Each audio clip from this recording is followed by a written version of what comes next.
Boa noite a todos e todas, né? Vamos dar início aí mais uma aula não presencial e hoje nós vamos continuar um pouco do nosso assunto da última aula, né? Que foi a Revolução Francesa, né? E aí, e após a Revolução, o que vai acontecer, né? Nessa França revolucionária. A França, o que a gente viu? Que a Revolução Francesa, na verdade, foi um movimento levado a cabo pela burguesia com o apoio da população, né, da população mais pobre, que levou aí a um processo de 10 anos de revolução, né? Quando acaba essa revolução, é por meio de um golpe chamado 18 Brumário, né? Foi o golpe de Napoleão Bonaparte, que ficou conhecido como 18 Brumário. Napoleão Bonaparte, ele já tinha um destaque muito grande no exército, como a gente viu, ele era um soldado ali que tinha destaque no exército francês, né? E o Napoleão, em 1799, ele vai dar um golpe no Estado, ele vai suprimir a Constituição aprovada durante a Revolução Francesa e vai substituir por uma Constituição autoritária em que ele tinha ali o máximo do poder. Assim, então, dá início à Era Napoleônica, né? Essa era vai ser chamada o governo de Napoleão Bonaparte durante o período em que ele se manteve no poder, que foi de 1799 a 1815, né? A Era Napoleônica ela é dividida em tempos, né? O primeiro momento da Era Napoleônica vai se dar com o consulado, né? Depois a gente vai ter a instalação do Império Napoleônico e, por fim, o governo dos 100 dias, né? Então vamos entender rapidinho o que significou esse governo de Napoleão Bonaparte, né? Na revolução, na França pós-revolucionária, né? Então o que acontece? Quando ele entra no poder por meio de um golpe de Estado, ele monta o chamado consulado. Nesse momento, ele vai restaurar a relação da Igreja Católica com a França, né? Durante a Revolução, a Igreja Católica ela foi muito atacada por fazer parte de uma das instituições do antigo regime, né? Que vem aí desde a Idade Média com grande ascensão social, né? A igreja tinha ali, ocupava o topo da pirâmide junto com a nobreza, que são os chamados de antigo regime aí. É essa ordem social em que a nobreza e o clero, né, a igreja católica, tinha ali máximos poderes, né, digamos assim. Esse momento, então, com o Napoleão no poder, ele restaura a igreja católica na França e promulga um código civil. E é um código que vai ter influência nos códigos civis de toda a Europa no século XIX. Né? Então, esse Código Civil do Napoleão, no ano de 1804, confirma a vitória da Revolução Burguesa, né? E traz também aqueles ideais vindos já desde o Iluminismo, como a igualdade entre as pessoas, a propriedade privada, né, das terras, o direito à herança, a tolerância religiosa, a laicização do Estado, ou seja, olha, não vamos confundir. Napoleão vem, restaura a relação com a Igreja Católica, mas mantém o Estado laico, né? Ou seja, o Estado não deve ser governado por uma instituição religiosa. Então, isso se mantém no Código Civil de 1804. E também institui o divórcio, né? Esse é o primeiro momento aí do governo de Napoleão. Mais tarde um pouco, em 1804, por meio de um plebiscito, né, ou seja, convocar a população para perguntar a opinião da população, né, Napoleão se mantém no poder, então, e torna-se imperador. Bom, a gente tem que lembrar que uma das características de um império é sempre a questão da expansão militar, né, de dominar os territórios, né, e é isso que Napoleão vai fazer. Inclusive, Napoleão vai ter grande destaque os conflitos, né, as campanhas bélicas, militares, contra outros países europeus. Né? Então, por meio desse plebiscito, Napoleão se torna imperador, assegura a reforma agrária, que tinha sido uma conquista dos jacobinos, né, e da população, realizada durante a Revolução, faz uma reforma tributária. Lembramos também que um dos motivos da Revolução Francesa acontecer era justamente a desigualdade aí na questão de quem pagava imposto, né? Que a aristocracia não pagava imposto, nem a igreja. Então, isso daí também era um ponto forte que Napoleão não podia deixar de considerar, né? A reforma tributária, né? Então, ele investe no ensino, né? Funda instituições, universidades, e funda também o Banco da França, né?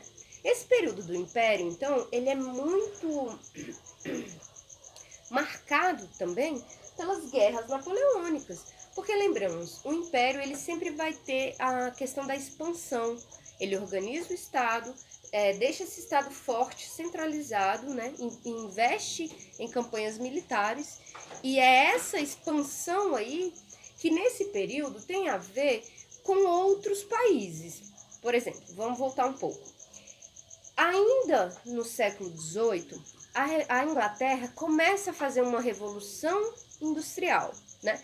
Então essa, conhecida como a primeira revolução industrial, faz a Inglaterra começar a ser uma grande potência aí de produção de produtos, né, de mercadorias, e ela precisa do mercado consumidor dos outros países. E os países mais próximos da Inglaterra vão ser os países do continente europeu.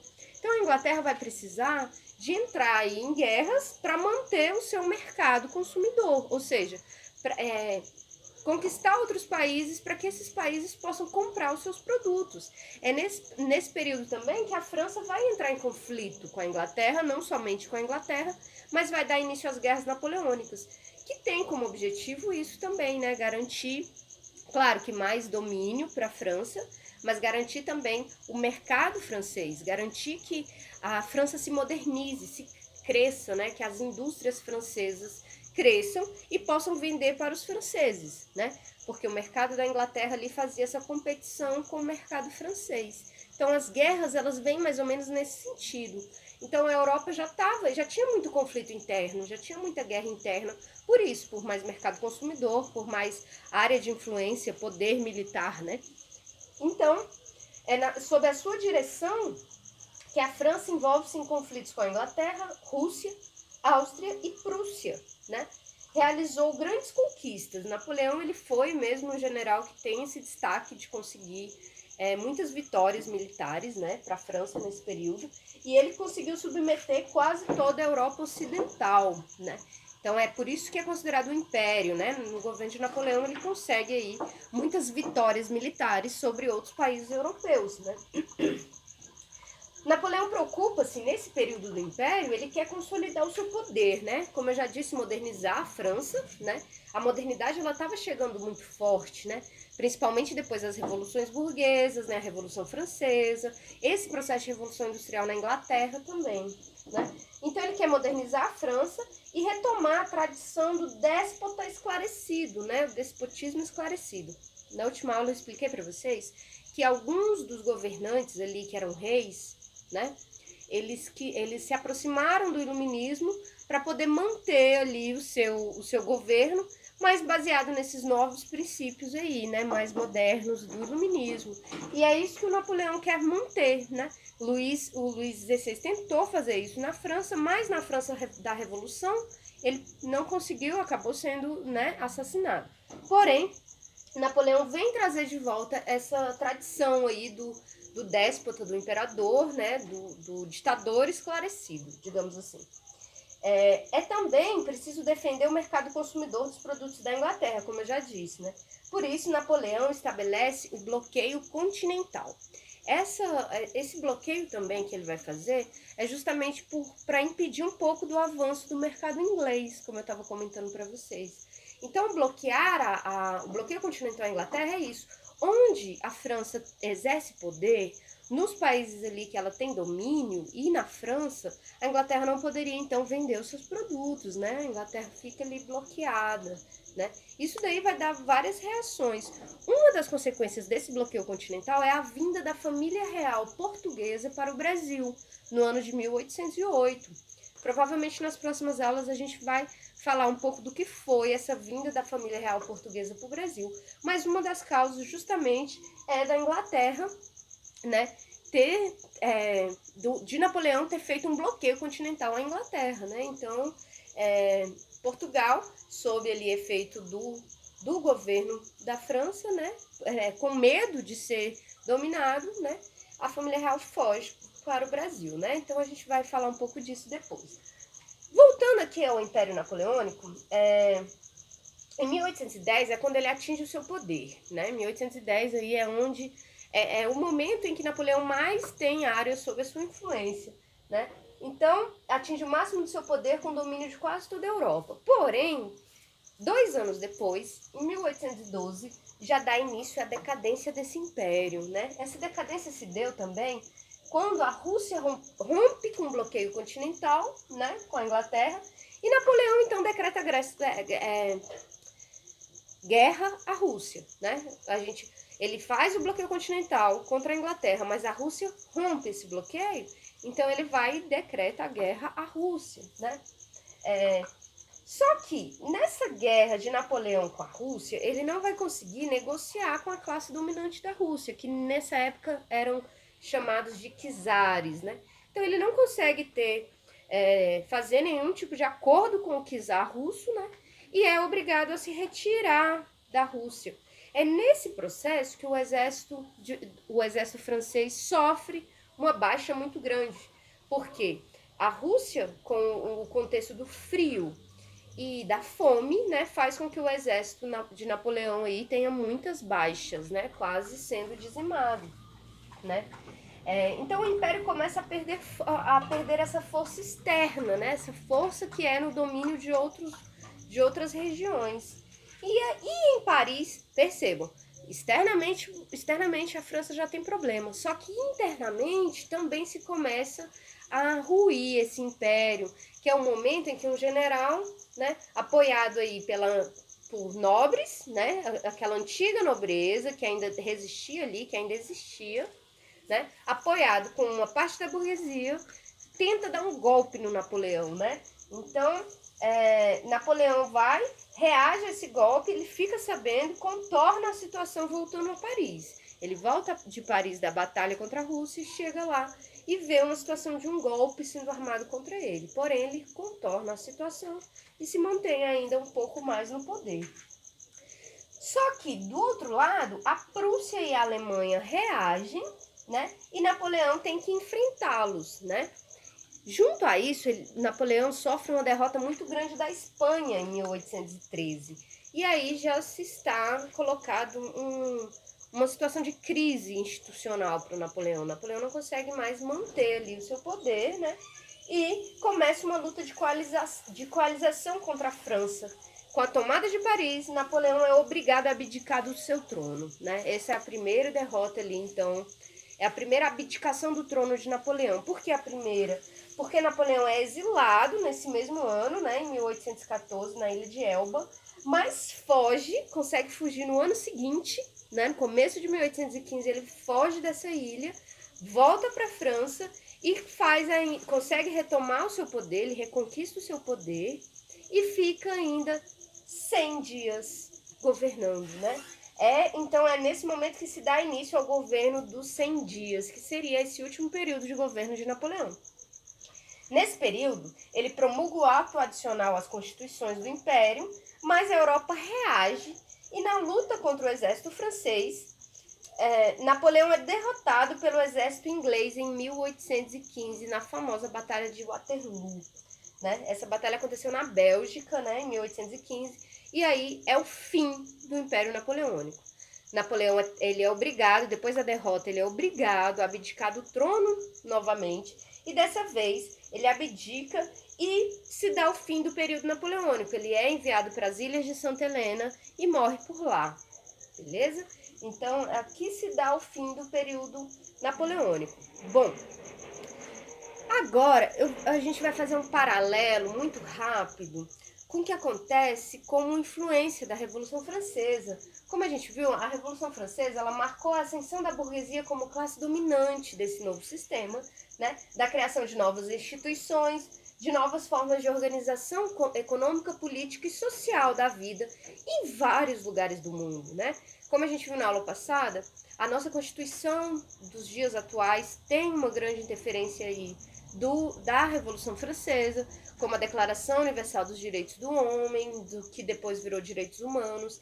Então, a Revolução Francesa, como a gente viu, ela tem um impacto muito grande. E um dos impactos, né, muito grandes que ela vai influenciar, vai gerar aí um processo também revolucionário, é no Haiti, né? Então, olha só, vejamos, 1791 começa a Revolução no Haiti, que vai durar até o ano de 1804. Então, um pouquinho depois de proclamada a República, na Revolução Francesa, uma pequena ilha da América Central, colonizada pela França, fala: bom, se vocês, franceses, estão lutando contra a opressão do antigo regime, por liberdade, por igualdade, por fraternidade, nós também temos esse direito, né? Quem eram esses nós? Esses nós eram a imensa população do Haiti que era explorada e escravizada pelo Império Francês. Então vejamos, a França tem uma colônia na América, uma pequena colônia que é o Haiti, em que aí funciona o sistema colonial. Nesse sistema colonial, quem domina é uma pequena elite de homens brancos descendentes dos franceses, né, que dominam o país inteiro, né? Então essa pequena elite ali, ela é confrontada pelos haitianos e entre eles ex-escravizados, escravizados, mestiços, né, que se juntam, que se unem contra o Império Francês, baseando também na Revolução Francesa. Então, é muito importante a revolta do Haiti por isso, porque no meio da agitação política da Revolução Francesa, né, tem um povo explorado, colonizado pela França na América, que é no Haiti, que proclama sua independência, né? Então, a revolta do Haiti, ela tem uma influência gigantesca em toda a América, na luta contra a colonização e a escravidão, né? E dá origem aí ao primeiro país que é governado, né, pelo povo que tem uma origem, né, afrodescendente, né, uma origem africana. Então a revolta do Haiti é baseada nos ideais da Revolução Francesa e dá início ao seu processo de independência. Em 1791, escravizados e ex-escravizados, junto com os mestiços, se uniram para dar fim ao governo colonial sob a liderança de Toussaint Louverture, né? E conseguem tomar a colônia e decretar a independência. A revolta do Haiti, ela foi um processo bastante importante para a modernidade. Ela é uma das revoltas uma das revoluções mais bem sucedidas pelo povo de origem africana fora da África, né? Ela consegue ter influência até nos dias de hoje, assim, várias revoltas no Brasil colonial e pós-colonial também tem a influência da revolta do Haiti, né? Então, os haitianos, eles vão dizer, se vocês querem liberdade, não podem continuar escravizando a gente, né? Então, ela vem trazer essa outra oposição também dessa França colonial. Não é só vocês que precisam de liberdade, mas nós também. Então, liderados pelo Toussaint Louverture, que era um grande general, né, negro, de origem africana, eles conseguem tomar a colônia, né, e decretar a independência. Olha, nesse primeiro período, enquanto a França ainda estava vivendo um governo revolucionário, e principalmente durante o período dos jacobinos no poder, nesse processo foi liberada a escravidão no Haiti, né? Eles entendem e aceitam o processo de independência, só que quando Napoleão entra no poder, que é em 1803, sob o poder de Napoleão, ele não aceita a independência do Haiti e manda uma tropa de exércitos franceses, de soldados franceses para o Haiti, para combaterem, né, o processo revolucionário por lá. O governo, em 1803, então, o governo de Napoleão enviou um exército para o Haiti e conseguiu prender Toussaint, que acabou morrendo na prisão. Mas a morte do líder da revolução, ela não impediu que os revolucionários do Haiti mantivessem, né, o processo revolucionário. Então, mesmo assim, os revolucionários haitianos, sob a liderança de outro revolucionário, Dessalines, derrotaram o exército francês e conseguem proclamar a independência do Haiti definitivamente em 1803. né? Então, Napoleão ele tenta ainda reverter o processo da revolta do Haiti, mas não consegue. E a França só reconheceu a independência do Haiti em 1825 e também pediu uma indenização aí de milhões de libras, né, por esse processo. Então, é isso, nossa aula de hoje, só para a gente entender um pouco o que foi, né, esse período napoleônico e também como que esse processo lá na França da Revolução consegue chegar aqui na América e ter grandes repercussões. Então é isso, muito obrigada.